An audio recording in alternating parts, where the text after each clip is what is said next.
每个到河口湖的人都会去新仓山浅间公园吧，就是有一个红色五重塔，背景是富士山那里。那我们这一趟机车旅行，这个地方就来了3次。为什么呢？因为第一次我们去错时间，景色完全不行，超逆光的，因此我们又去了第2次。那这一次时间就对了。第3次则是晚上上去看夜景，所以依照时间来看，我们算照三餐去过了，应该有一点小资格可以分享新仓山浅间公园的攻略吧。那看完这一集，你可以知道什么时候来最好，去之前要先查好什么，停车跟逛公园要注意什么问题。那我们就走吧。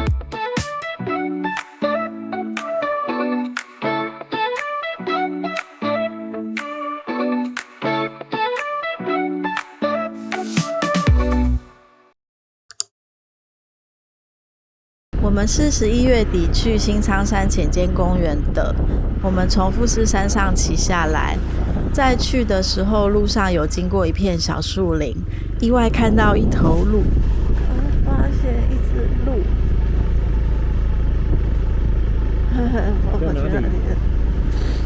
在那里，那里，哇，跑好快哦！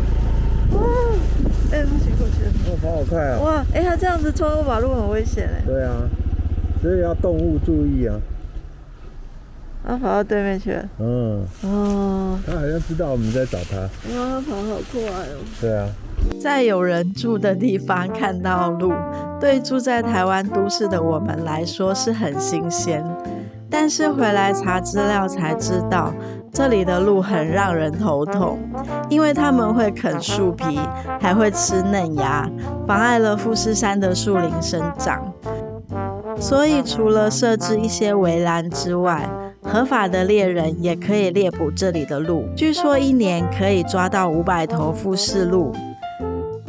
那所以为了不要浪费这些生命，富士吉田市还在道路休息站旁开了一家野生鹿肉加工厂，就叫做 Deer。 店家会在这边推广一些生态的观念，也会把打来的鹿做成鹿肉汉堡、鹿肉香肠之类的料理。那你可以买回家，也可以在那边吃。我们当时不知道有这个资讯，所以就没有过去。但是看 Google 地图评论都说还蛮好吃的。虽然这个故事没有往可爱的方向发展，也跟主题无关，就当作帮大家补充一个富士山小鹿的知识吧。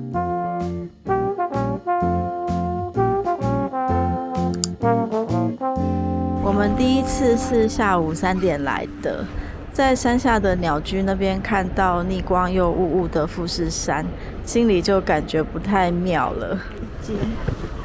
剩最后一段阶梯，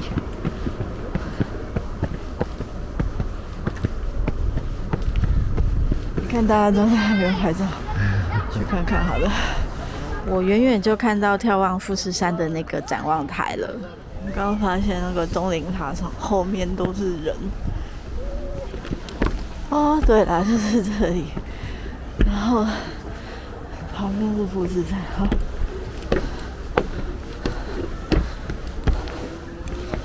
哇，这里还有座观景台。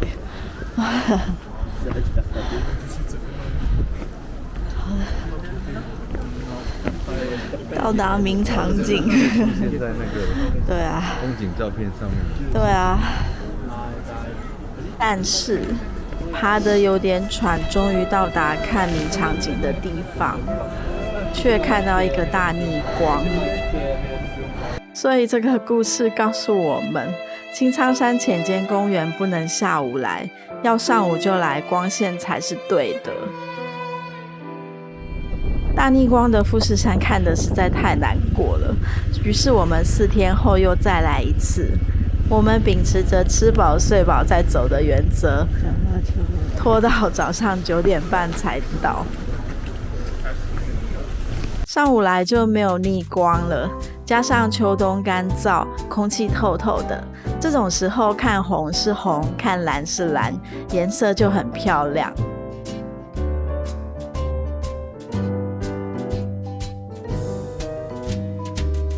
钟灵塔旁那些都是樱花树，4月来的话，这里就会有一排粉红樱花，更漂亮了。所以好像可以春秋各来一次哦。但是有一个问题，人太多了。后面那边永远有这么多人。对。大家都知道要上午来，包括旅行团，所以人就特别多。看大家拍回去的都是这样一片宁静的风景，但现场实际上是这样。展望台有做阶梯高台，如果大家都坐下的话，是不会挡到拍照，就怕站起来举高高的那种。还有就是很多人都想在山景第一排拍照，就要等空位。其他可以跟富士山拍照的好角度，也是像这样子要排队。原本来日本的旅客就很多了，这一趟来发现增加了很多东南亚旅客，总之人就更多了。如果不喜欢人多肮脏的，可能真的要更早，天亮前就到吧。可是这样好累。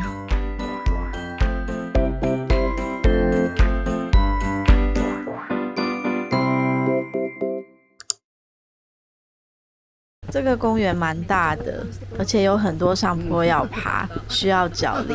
没脚力的话，就多留点时间。一上来会先到新仓浅间神社，我没有很认真逛，一转身就先朝富士山的方向走。在那边怎么那么多人？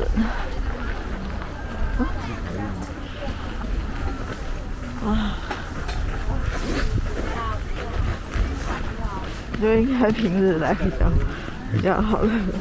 平日跟假日没有关系吧？因为都是外国人。对啊。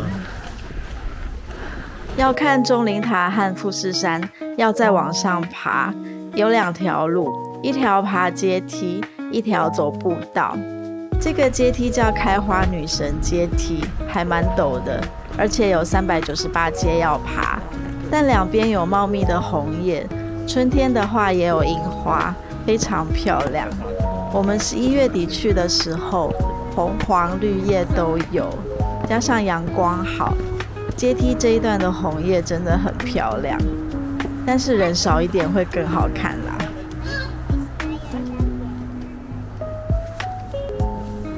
爬阶梯听起来好像比较累，但是因为你会一直停下来拍照，所以也不算真的很累啦。你也可以走步道上去，步道的距离比较长，坡度比较缓，风景是没有走阶梯漂亮，但是可以慢慢走。夏天可能还是很热，但深秋走起来就蛮舒服的。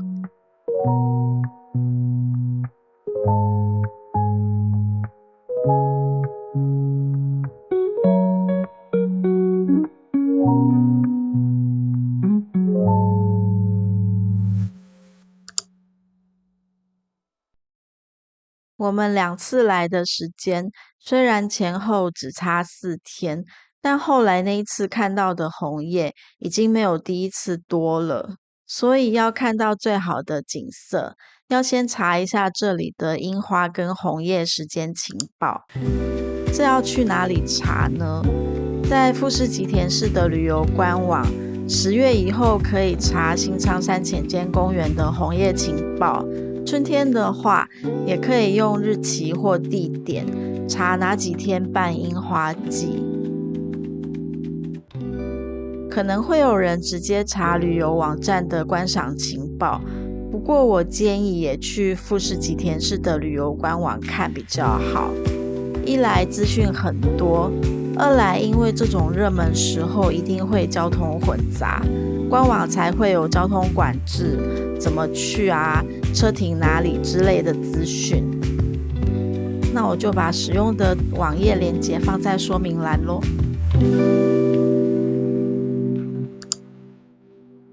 上新仓山浅间公园的路并不宽，而且路边还有民宅，停车场也蛮里面的。樱花季或红叶季这种热门时间一定会塞爆。果不其然，在公园的樱花季期间有交通管制，车子不能到公园周边，最近的停车场也会关闭，车子只能停到周边指定的停车场。这些资讯可能每年都不一样，3到5月或10到12月要自驾来的，千万要先查一下有没有碰到樱花季、红叶季，以及有没有交通管制。查询网站我放在说明栏咯。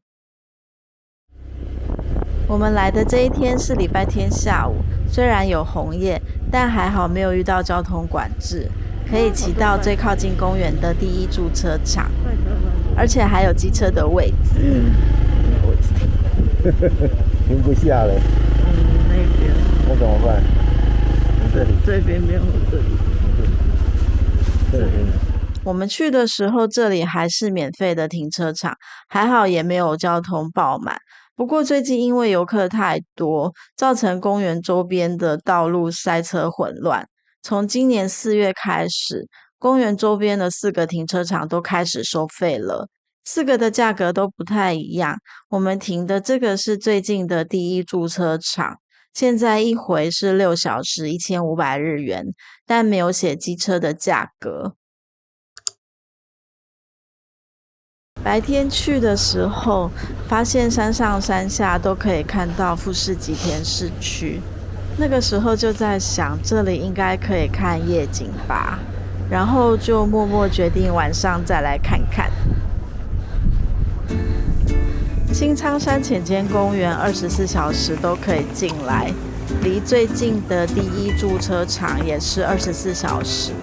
步道跟钟灵塔则是晚上10点前都有点灯照明，这跟白天的人潮量完全是个对比啊！也不是完全没人啦，但很少很少。可能觉得晚上的公园比较危险吧，但我是觉得总算可以安静一点了。当然还是结伴来比较好啦。我们去那个鸟居看看。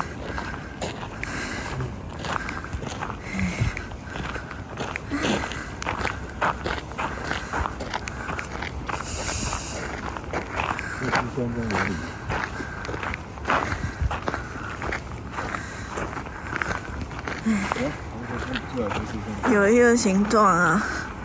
有一个形状啊！那你用拍看。可能因为被树挡住，视野不够干净之类的。我觉得鸟居这里的夜景没有很漂亮，我们再往上到展望台那里看看吧。上去那个阶梯的展望台看一下。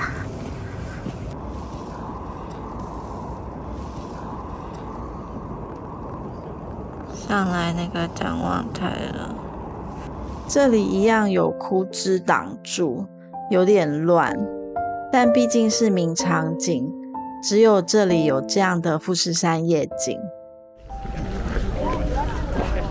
这里是上午看到，大家都在排队等着拍富士山那边。这里晚上的夜景看起来是这样。富士吉田市房子很多，但不是繁华的城市，也没有霓虹灯高楼，夜景看起来就是比较朴实的那种。但胜在有富士山当背景，可以让你记住这里的样子来回味。